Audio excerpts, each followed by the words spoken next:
경찰청장님 말씀하신 거 관련해서 지금 아마 아동학대 범죄 관련해서 정부가 관계부처 조금 협의를 하고 계신 것 같은데요. 아동학대 범죄의 처벌 등에 관한 특례법은 법무부 소관이고 아동복지법은 보건복지부 소관입니다. 예, 그렇습니다. 그죠?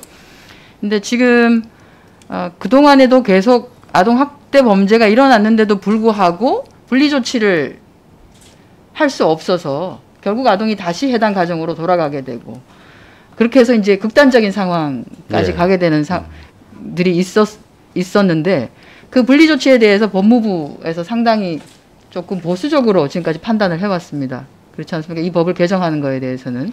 그 법률의 규정도 그 학대의 어떤 혐의가 있다고 판단될 경우에만 허용이 되기 때문에 실제 아동 같은 경우에는 자기 피해를 말할 수 없기 때문에 외부로 나타나는 징후만 가지고 판단할 수밖에 없습니다. 그래서 그 혐의를 파악하기가 상당히 어려운 측면이 있습니다. 예, 상당히 어려운데 방금 이제 청장님 말씀하실 때 보면 2회 이상의 신고가 있거나 또는 상흔을 발견하게 되는 경우에 분리 조치를 하겠다. 이번에 새롭게 하시는데 저는 이제 2회 이상 신고라고 하는 게 이웃이 신고할 정도면 대개 이웃이 한두 차례 그런 소리가 이상한 징후가 발견됐을 때 신고를 바로 하거나 이렇게 하지 않습니다.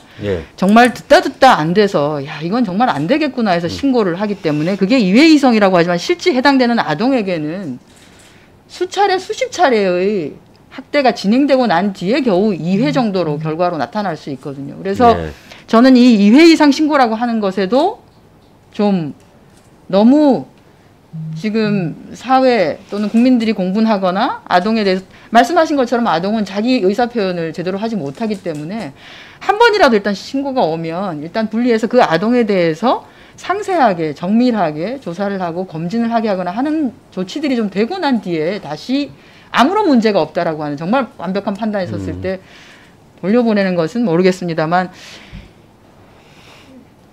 조금 걱정이 돼서 그렇습니다. 예, 의원님 말씀에 전적으로 동의를 하고요.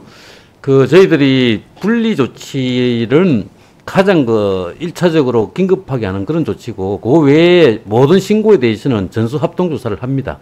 예, 일단 기본적으로 전수합동조사를 하고, 그 다음에 특히 2회 이상 신고가 들어오거나 또 뭔 같은 어떤 진단이 제시되었을 때는 이래라도 바로 이렇게 일단 분리 조치를 한 다음에 더 정밀하게 신중하게 판단을 하겠다는 그런 어떤 지침입니다. 그러니까 꽃으로도 아이를 때리지 말라고 하는데 예. 자기가 낳은 아이라고 해서 그걸 막 학대하라고 하는 그런 권한을 어느 부모에게도 주지 않았습니다. 그렇기 때문에 이래라고 하더라도 조금 더 적극적인 조치를 하라고 하는 뜻을 포함하는 이번 개정안이 되어야 할 것이고요. 그것이 좀 제대로 작동될 수 있도록 또 해주셨으면 좋겠습니다. 하여튼 일선에서 좀 자신감을 가지고 적극적으로 법을 집행하기 위해서는 법률의 근거가 반드시 필요합니다. 의원님들께서 좀 적극적인 관심을 가지고 법률 개정에 좀 나서주시면 간곡히 부탁드리겠습니다. 네, 이상입니다.